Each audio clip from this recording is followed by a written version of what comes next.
কাছে কখনো জাহান্নাম আসতে পারবে না।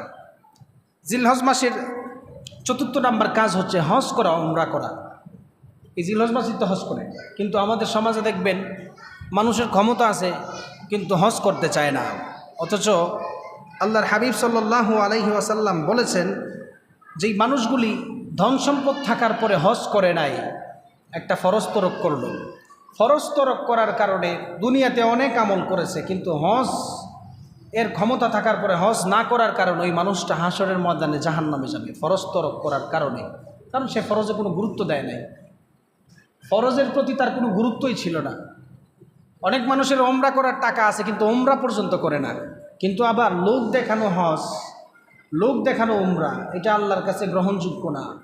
আপনি যদি চিন্তা করেন যে আমি হজ করছি, হজ করলে আমাকে এলাকায় হাজি সাহেব ডাকবে, কিছু কিছু হাজি আছে দেখবেন যে হজ করার পরে যদি হাজি সাহেব না ডাকে সে মাইন্ড করে, মনে কষ্ট নেয় যে আমাকে হাজি সাহেব ডাকে না।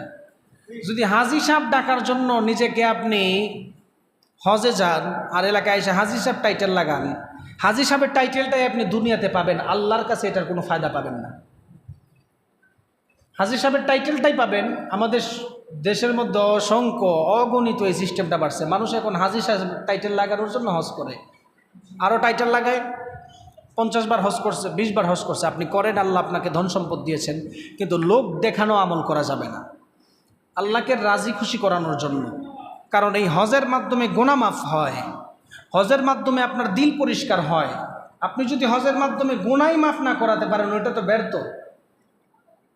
হাজি সাহেব টাইটেল লাগাইতে চাইলে আপনি যান, 5 বার যান, 6 বার যান, এলাকায় মানুষ হাজি সাহেব ডাকবে। কিন্তু আল্লাহ তাআলা যেই কারণে ফরজ করেছেন, হজের মাধ্যমে যেই কারণে গুনাহ মাফ করা হয়, সেটা যদি না করতে পারেন, এই হজের কোনো দাম নাই। 5 নাম্বার হচ্ছে এই জিলহজ মাসের মধ্যে সবচাইতে গুরুত্বপূর্ণ যেই বিষয়গুলি, এর মধ্যে মুস্তাহাব অন্যতম আমল হচ্ছে আল্লাহর জিকির করা। আল্লাহর জিকির আমাদের সমাজটা এখন দিন দিন উঠে গিয়েছে। জিকির, মানুষ দিন দিন নামাজ থেকে দূরে চলে যাচ্ছে, মানুষ দিন দিন মসজিদ থেকে দূরে চলে যাচ্ছে, মানুষ দিন দিন দান খয়রাত থেকে দূরে চলে যাচ্ছে, মানুষ দিন দিন কোরআন থেকে দূরে চলে যাচ্ছে। যে আল্লাহর হাবিব সাল্লাল্লাহু আলাইহি ওয়াসাল্লাম বলেছেন, লা ইয়াবকা মিনাল কুরআনি ইল্লা রাসমুহু, কোরআন শুধু নামে থাকবে। ইয়াবকা ইসলাম, ইসলাম শুধু বাকি থাকবে। লা ইয়াবকা মিনাল ইসলামি ইল্লা ইসমুহু, ইসলাম শুধু নামে বাকি থাকবে, কোরআন শুধু অক্ষরে থাকবে, মানুষগুলি সেদিন পালন করবে না। অথচ দেখেন, আমাদের সমাজে দরকার ছিল আমরা জিকির করার, আমাদের সমাজে দরকার ছিল 5 ওয়াক্ত নামাজ পড়ার, কোরআন তেলাওয়াত করার। আমরা কোরআন তেলাওয়াত করতেও জানি না, আমরা জিকিরকেও ভুলে গিয়েছি। দেখুন, আল্লাহর হাবিব সাল্লাল্লাহু আলাইহি ওয়াসাল্লাম বলেছেন, লিকুল্লি শাইইন সিকালাতুন ওয়া সিকালাতুল কুলুবি যিকরুল্লাহ। প্রত্যেক জিনিসের মধ্যে যেইভাবে জং ধরে, ঠিক তেমনইভাবে মানুষের কলবের মধ্যে গুনাহের কারণে জং ধরে যায়। লোহার মধ্যে জং ধরার কারণে রেতের মাধ্যমে লোহাটাকে পরিষ্কার করা হয়, ঠিক তেমনইভাবে মানুষের কলবে যখন জং পড়ে, জিকিরের মাধ্যমে মানুষের কলবটা পরিষ্কার করে। এই জিলহজ মাসের 5 নাম্বার মুস্তাহাব আমল কি? জিকির করা। দেখুন, এই জিকির নিয়ে আমাদের সমাজে অনেক ভণ্ডামি আছে। আল্লাহ তাআলা স্পষ্ট বলেছেন, জিকির করো আদবের সহিত, জিকির করো ইখলাসের সহিত, আদবের সহিত, সওয়াবের নিয়তে। জিকিরের মূল শর্ত কয়টা? 2টা। 1 নাম্বার সওয়াবের নিয়ত থাকতে হবে, 2য় নাম্বার আদবের সহিত জিকির করতে হবে। এখন আপনি জিকির করবেন, হুই হাই করে জিকির করবেন, আল্লাহর নামের জায়গায় অন্য নাম ডাকায় আপনি এখানে জিকির করবেন, এটা জিকির হতে পারে না। ঠিক কিনা বলেন?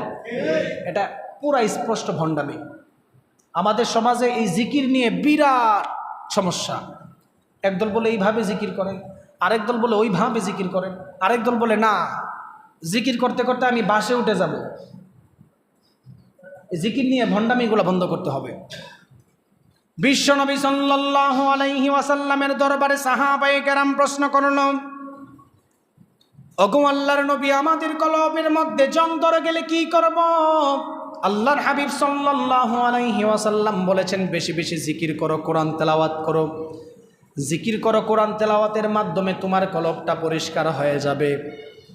আমাদের সমাজ আরেকটা মূল আয়াতের একটা অপব্যাখ্যা করা হয় যে আল্লাযীনা ইয়াযকুরুনাল্লাহা কিয়ামান ওয়া কুউদা, এখানে আল্লাহ তাআলা বলেছেন শুয়ে বসে যে কোনো অবস্থায় জিকির করো। এটার ব্যাখ্যা আমাদের সমাজের কিছু মানুষ ভুল ব্যাখ্যা করে। কিয়ামা ওয়া কুউদা এর ব্যাখ্যা যদি আপনি তাফসিরে জালালাইন খুঁজেন, আপনি দেখবেন এখানে কিয়াম দ্বারা নামাজের কথা বলা হয়েছে। আপনি দাঁড়াইয়া নাইচা নাইচা জিকিরের কথা বলা হয় নাই। আপনাকে জিকির করতে করতে গিয়ে বাসে উঠতে বলা হয় নাই। জিকির করতে করতে গিয়ে পুকুরে পড়তে আপনাকে বলা হয় নাই। দাঁড়াইয়া নামাজ পড়েন, পারেন না আপনি ওই ব্যাখ্যা নিতে পারেন। আল্লামা আলুসি রহমতুল্লাহ আলাইহি ব্যাখ্যা করেছেন, আপনার কোমরের সমস্যা, বসতে পারেন না, দাঁড়াইয়া লা ইলাহা ইল্লাল্লাহ মুহাম্মদ রাসূল জিকির করেন, সমস্যা নাই। কিন্তু জিকির নিয়ে ভণ্ডামি করা যাবে না। এই আয়াতের ব্যাখ্যা করেন যে দাঁড়াইয়া সুস্থ অসুস্থ অবস্থায় পাগল অবস্থায় জিকির করো, এই সমস্ত ভুল ব্যাখ্যা করে মানুষ। এই যে কারণে আমাদের সমাজের কিছু ভণ্ড মানুষ আছে, বিশেষ করে আমাদের ব্রাহ্মণবাড়িয়ার দিকে দেখবেন, আপনার জিকির করতে করতে হুজুর সহ উল্টে দেয়। আপনার কাছে কথাগুলি খারাপ লাগতে পারে, কিন্তু বাস্তব কথা বলতেছি, জিকির নিয়ে আমাদের সমাজে ভণ্ডামি।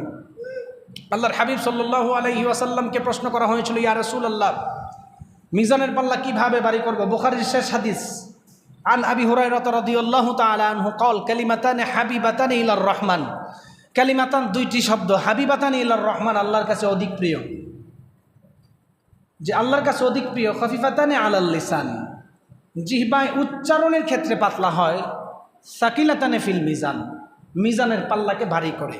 দুইটা শব্দ হচ্ছে সুবহানাল্লাহি ওয়া বিহামদিহি সুবহানাল্লাহিল আযীম, সুবহানাল্লাহি ওয়া বিহামদিহি সুবহানাল্লাহিল আযীম। আল্লাহর হাবিব সাল্লাল্লাহু আলাইহি ওয়াসাল্লাম বলেছেন, উম্মতের বয়স কম হতে পারে, হায়াত কম পেতে পারে, কিন্তু তারা যদি ঠিকমতো জিকির করতে পারে আর এই সুবহানাল্লাহি ওয়া বিহামদিহি সুবহানাল্লাহিল আযীম পড়তে পারে, দুইটা বাক্য সবসময় তাদের জিহ্বার মধ্যে উচ্চারণ করতে পারে, ওই বান্দার হাসরের ময়দানে মিজানের পাল্লা নিয়ে চিন্তা করা লাগবে না।